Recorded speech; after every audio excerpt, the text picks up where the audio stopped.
Baahubali, Baahubali 2, triple R ஆகிய 3 super hit படங்கள தொடர்ந்து தற்போது மகேஷ் பாபு நடிப்புல உருவாகி வரும் படத்த எஸ். ராஜமௌழி அவர்கள் டைரக்ஷன் பண்ணிட்டு இருக்கார். இந்த படத்துடைய படப்பிடிப்பு சமீபத்துல தான் ஸ்டார்ட் ஆச்சு. மகேஷ் பாபு நாயகனாக நடிக்கும் இந்த படத்துல நாயகியாக பிரியங்கா சோப்ரா நடிக்கிறாங்க.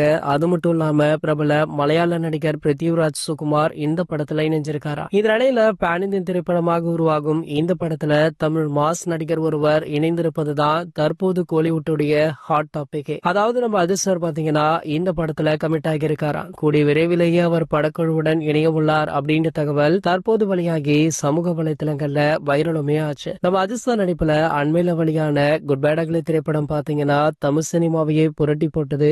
தமிழகம் மட்டுமல்லாம மற்ற மாநிலத்திலுமே இந்த திரைப்படம் ஒரு மிகப்பெரிய வசூல் சாதனையா படைச்சது. இதுல அடுத்து பாத்தீங்கன்னா நம்ம ராஜமௌழி அவர்களுடைய படத்துல ஏகே அவர்கள் கமிட் ஆகி உள்ளது ஒரு மிகப்பெரிய பேசு பொருளாக மாறி இருக்கு. கூடிய விரைவிலேயே இதற்கான முறையான அறிவிப்பை படக்குழுவே வெளியிட இருக்காங்களா. இந்த நிலையில பாத்தீங்கன்னா தற்போது இந்த படம் மட்டுமல்ல, நம்ம பிரசாந்த் நீல் கூட ஒரு படத்திற்கான பேச்சுவார்த்தையுமே ஒரு பக்கம் நடந்துட்டு இருக்கா. அது கேஜிஎஃப் படத்துடைய 3ஆம் பாகமா அல்லது பிரசாந்த் நீல் அஜித் சாருக்குனே உருவாக்கப்பட்ட தனிப்பட்ட ஒரு கதையா அப்படின்றது இன்னமுமே தெரிய வரல. கூடிய விரைவிலேயே இதற்கான தகவலுமே வெளியாக இருக்கு. இது போன்ற அஜித் சாரை பற்றி வெளியாகும் அனைத்து செய்திகளுமே நீங்கள் உடனே தெரிஞ்சுக்க நம்மளுடைய சேனலை மறக்காம சப்ஸ்கிரைப் பண்ணிக்கோங்க.